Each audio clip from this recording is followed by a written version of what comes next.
நண்பர்கள் அனைவருக்கும் காலை மாலை மதிய வணக்கங்களை தெரிவித்துக் கொள்வது உங்கள் நண்பன் அருண். இன்னைக்கு வீடியோவில் நம்ம எதை பற்றி பார்க்க போகிறோம் அப்படின்னு கேட்டிங்கன்னா, நிறைய பேர் நம்மள்ட்ட கேட்குற கொஸ்டின்ஸை பற்றி தான் பார்க்க போகிறோம். இதில் பார்த்தீங்க அப்படின்னா 2 கேள்வி வந்து நிறைய பேர் நம்மள்ட்ட கேட்குறாங்க. ஒன்று என்ன அப்படின்னு கேட்டிங்கன்னா, சிங்கப்பூரில் வந்துட்டு வேலைக்கு போகிறோம் அப்படின்னா விசா ப்ராசஸிங் எப்படி இருக்கும் அப்படிங்கிற மாதிரி கேட்குறாங்க. அடுத்தது பார்த்தீங்கன்னா, சிங்கப்பூரில் வந்து நம்ம போகிறோம், நம்ம வந்து எப்படியெல்லாம் அமௌண்ட்டை சேவ் பண்ணலாம் அப்படிங்கிற மாதிரி இந்த 2 கொஸ்டின்ஸை வந்து நம்மள்ட்ட நிறைய பேர் அடிக்கடி கேட்டுக்கிட்டு இருக்காங்க. வேலைக்கு போகிறீங்க, அங்கே போயிட்டு நம்ம எப்படிலாம் பணத்தை சேவ் பண்ண முடியும், எதுலலாம் இன்வெஸ்ட் பண்ணலாம் அப்படிங்கிற மாதிரி நிறைய பேர் கேட்குறீங்க. ஸோ அதுக்குண்டான பதில தான் இந்த வீடியோவில் பார்க்க போகிறோம். இந்த மாதிரியான யூஸ்ஃபுல்லான இன்ஃபர்மேஷன்லாம் நீங்கள் தெரிஞ்சுக்கணும்னு நினச்சிங்கன்னா மறக்காம நம்ம சேனலை சப்ஸ்கிரைப் பண்ணி வச்சுக்கோங்க. ஃபஸ்ட்டு என்ன கேட்குறீங்க அப்படின்னா, சிங்கப்பூரில் விசா ப்ராசஸிங் எப்படி இருக்கும் அப்படிங்கிற மாதிரி கேட்குறீங்க. ஸோ சிங்கப்பூரோட விசா ப்ராசஸிங்கை தெளிவாக சொல்கிறேன். இப்படி தான் வந்து மோஸ்ட்லி எல்லா பாஸுக்குமே இருக்கும். ஸோ இது மாதிரி இல்லாமல் வேறு மாதிரி யாராவது சொல்கிறாங்க அப்படின்னா அவங்க உங்களை ஏமாத்துறாங்கன்னு அர்த்தம். ஸோ அவங்கள நம்ப வேண்டாம். ஓகேங்களா? ஃபர்ஸ்ட் ஆஃப் ஆல் வந்துட்டு இப்போ ஒரு வேலைக்கு வந்து ஒரு கம்பெனி ஆள் எடுக்கணும் அப்படின்னா சிங்கப்பூரில் நிறையா டைப் ஆஃப் பாஸஸ் இருக்குது.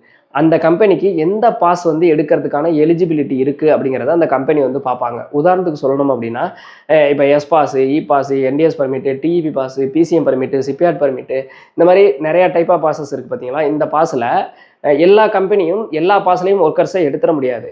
ஒரு ஒர்க்கரை வந்து ஒரு பாஸில் எடுக்கணும் அப்படின்னா அதுக்கு செட் ஆஃப் ரூல்ஸை வந்து எம்ஓஎம் வந்து செட் பண்ணி வச்சுருக்காங்க.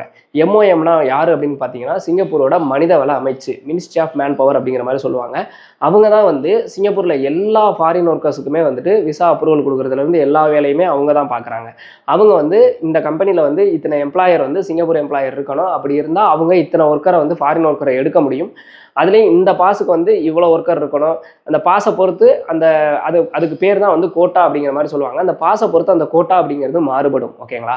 ஸோ அதை பொறுத்து தான் எடுக்கணும். அப்படின்ற பட்சத்தில் ஒரு ஃபாரின் ஒர்க்கர் வந்து ஒரு கம்பெனி வேணும் அப்படின்னு முடிவு பண்ணாங்கன்னா ஃபஸ்ட்டு எலிஜிபிலிட்டி செக் பண்ணுவாங்க. இதெல்லாம் வந்து நம்ம செக் பண்ண மாட்டாங்க, ஏஜென்சி செக் பண்ண மாட்டாங்க, கம்பெனி தான் செக் பண்ணுவாங்க. நம்ம வந்து ஃபாரின் ஒர்க்கரை எடுக்கணும்னு முடிவு பண்ணியாச்சு. ஸோ எலிஜிபிலிட்டி செக் பண்ணணும். இது வரைக்கும் வந்து அவங்க அட்வர்டைஸ்மெண்ட் எதுவுமே பண்ண மாட்டாங்க. ஃபஸ்ட்டு அவங்க செக் பண்ணுவாங்க, நமக்கு ஃபாரின் ஒர்க்கர் ஃபஸ்ட்டு தேவையா, அப்போ எலிஜிபிலிட்டி செக் பண்ணி நம்மளால் எத்தனை ஃபாரின் ஒர்க்கரை எடுக்க முடியும் அப்படிங்கிற மாதிரி எம்ஓஎம்ல இருந்து அந்த எலிஜிபிலிட்டிலாம் செக் பண்ணி அந்த டேட்டாஸ் எல்லாமே கலெக்ட் பண்ணி வச்சுக்குவாங்க. ஸோ இத்தனை பேர் எடுக்க முடியுமா, என்னென்ன வேலைக்கு வேணும் அப்படிங்கிற மாதிரி எல்லா டீட்டெயில்ஸையும் கேதர் பண்ணுவாங்க. கேதர் பண்ணி மோஸ்ட்லி பார்த்தீங்க அப்படின்னா சிங்கப்பூரில் இருக்கிற ஏஜென்சிக்கு அவங்க வந்து தகவல் கொடுப்பாங்க. எனக்கு இந்த மாதிரி வந்து ஆள் தேவைப்படுது, இத்தனை பேர் தேவைப்படுது, இந்த வேலை, அவங்களுக்கு இவ்வளோ சம்பளம் கொடுத்துருவேன் அப்படிங்கிற மாதிரி அங்கே இருக்க ஏஜென்சிக்கு சொல்லுவாங்க. ஒரு விஷயம் நல்லா தெரிஞ்சுக்கோங்க, மோஸ்ட் ஆஃப் த கம்பெனி வந்து எம்ஓஎம்மோட ரூல்ஸே என்னன்னு கேட்டிங்கன்னா, ஒரு ஒர்க்கரை வந்து எடுக்கிறதுக்கான பணத்தை வந்து கம்பெனி வந்து வாங்கக்கூடாது அப்படிங்கிறது தான் ரூல்ஸ். ஓகேங்களா? ஸோ ஏஜென்சி வாங்கிக்கலாமான்னு கேட்டிங்கன்னா வாங்கிக்கலாம். அதுக்கும் ஒரு ரூல்ஸ் இருக்குது. இவ்வளோ தான் வாங்கணும் அப்படிங்கிற மாதிரி ஒரு ரூல்ஸை வந்து எம்ஓஎம்ல வந்து வச்சிருக்கிறாங்க. ஸோ அந்த ரூல்ஸை ஃபாலோ பண்ணி தான் அவங்க அமௌண்ட் வாங்கணும். அவங்க என்ன பண்ணுவாங்க அப்படின்னு கேட்டிங்கன்னா, சிங்கப்பூரில் இருக்க ஏஜென்சி இந்தியாவில் இருக்க ஏஜென்சியை தொடர்பு கொண்டு எனக்கு இந்த மாதிரி வந்து ஆள் வேணும், இந்த வேலைக்கு ஆள் வேணும் அப்படிங்கிற மாதிரி சொல்லுவாங்க. அப்போ தான் வந்து அந்த ஆர்டர் வந்து எல்லார்ட்டையும் பரவ ஆரம்பிக்கும்.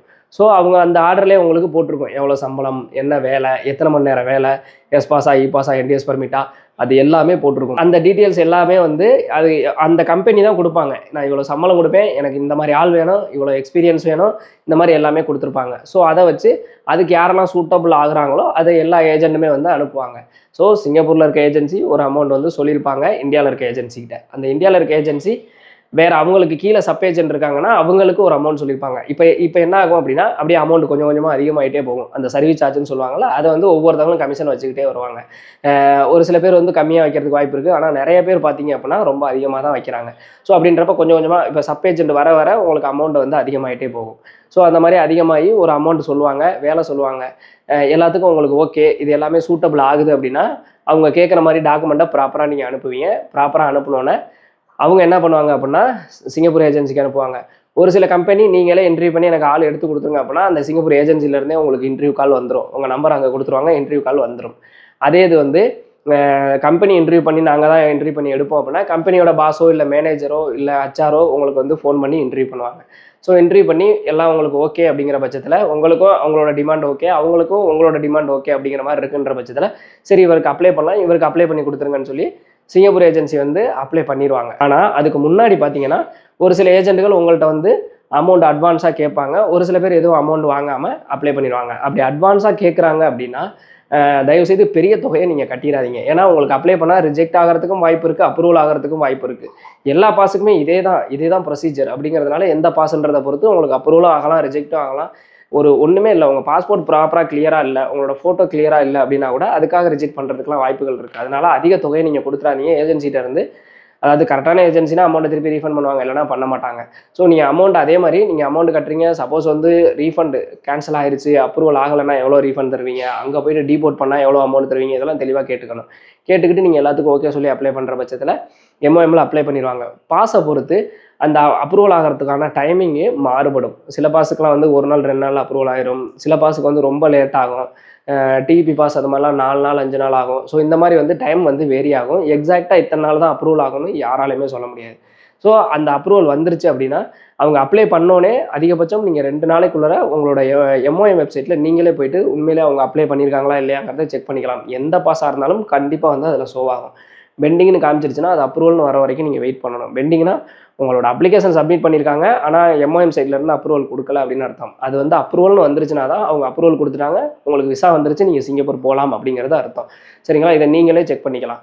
ஸோ செக் பண்ணிட்டீங்க அப்படின்னா உங்களுக்கு பெண்டிங்னு வந்துருச்சுன்னா ஓகே நீங்கள் வெயிட் பண்ணலாம். அப்புறம் அப்ரூவல்னு வந்துருச்சுன்னா அவங்கள்ட்ட இருந்து ஐபி காப்பி வாங்கிருங்க. ஐபி அப்படின்னா வேறு எதுவும் கிடையாது, உங்களோட விசா தான். ஸோ அந்த விசாவில் வந்து உங்களோட சேலரி டீட்டெயில்ஸு, வேலை பார்க்குற இடம், என்ன பொசிஷனில் உங்களை எடுக்கிறாங்க, எல்லா டீட்டெயில்ஸுமே ரொம்ப தெளிவாக இருக்கும். அதை ஃபுல்லாக படிச்சுக்கோங்க.